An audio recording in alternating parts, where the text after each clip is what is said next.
Bonjour, donc voilà le fichier xhr.js. Donc notre fichier se compose de deux parties.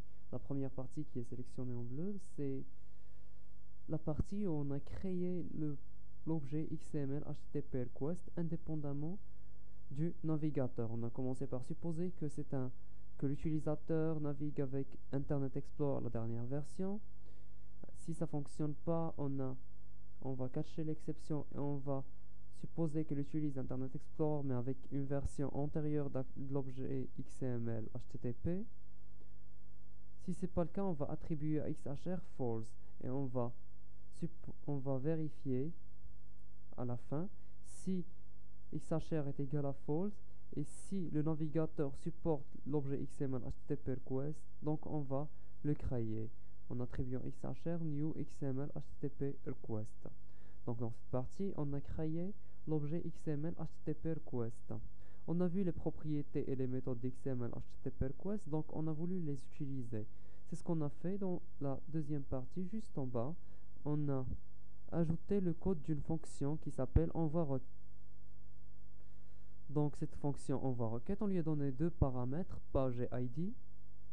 Et dans le code de cette fonction, on a utilisé les propriétés et les méthodes de l'objet XML HTTP request. Par exemple, on a utilisé la méthode open.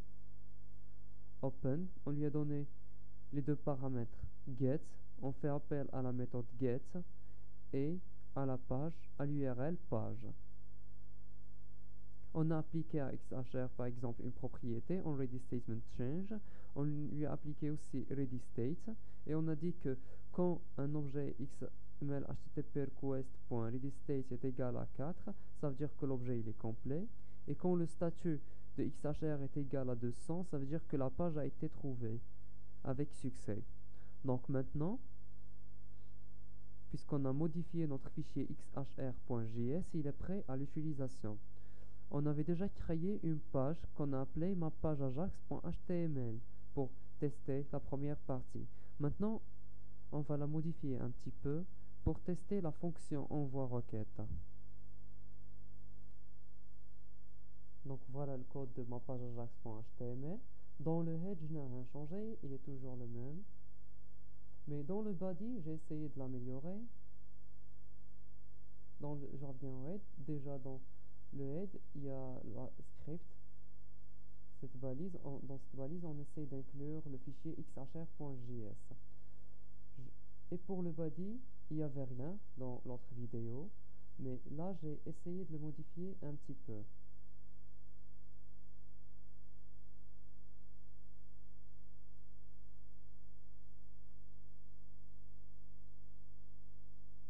Donc j'ai ouvert une balise div que j'ai fermée à la fin. Et à l'intérieur de cette balise, j'ai ouvert tout en bas de ces lignes une autre div que je lui ai donné comme ID HW. Et j'ai fermé cette div. Je n'ai rien marqué à l'intérieur. Je l'ai laissé blanche.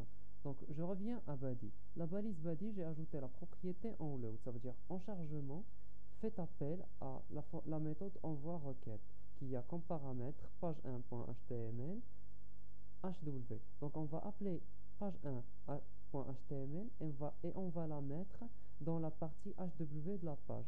La partie HW de la page, c'est cette div à la fin.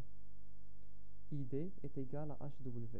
Donc c'est vrai, il n'y a rien, mais une fois on va charger la page, la méthode envoi requête va appeler page 1 et va la mettre à la place au milieu de cette div.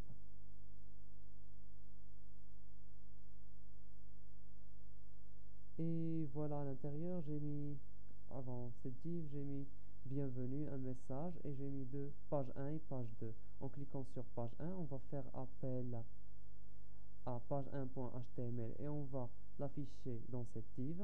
En cliquant sur page 2, on va appeler page2.html et on va la mettre à la place de cette div. Donc on ne va pas charger toute la page, mais on va charger juste une partie de la page représentée par div dont l'id est égal à HW.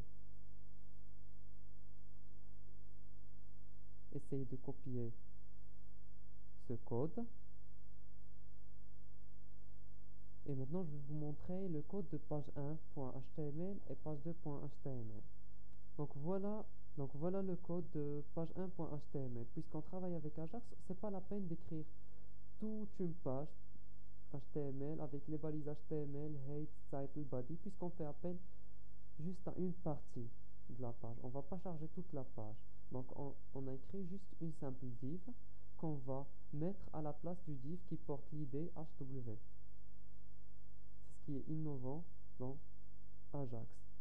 Pour page 2.html, c'est la même chose. C'est juste le paragraphe que j'ai mis là, que j'ai essayé de le modifier un petit peu.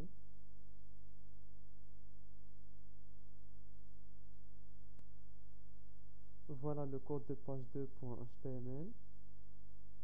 Donc, essayez de copier ces codes, faire pause à n'importe quel moment, essayez de copier le code, d'enregistrer ces fichiers, le fichier xhr.js, le fichier mappageajax.html, le fichier page1.html et le fichier page2.html dans le répertoire www qui se trouve dans le dossier WAMP, qui se trouve dans la racine C si vous êtes sous Windows. Enregistrez ces fichiers et essayez de lancer ma page Ajax. De l'ouvrir avec soit avec le navigateur Internet Explorer, soit avec Mozilla Firefox. Et essayez de cliquer sur page 1 et page 2. Et vous allez voir comment les pages se chargent. On ne charge pas la totalité de la page, mais juste une partie. C'est parmi les innovations de Ajax. Maintenant qu'on sait utiliser l'objet XML HTTP Request, on peut créer des interfaces ergonomiques et des sites web qui sont intéressants.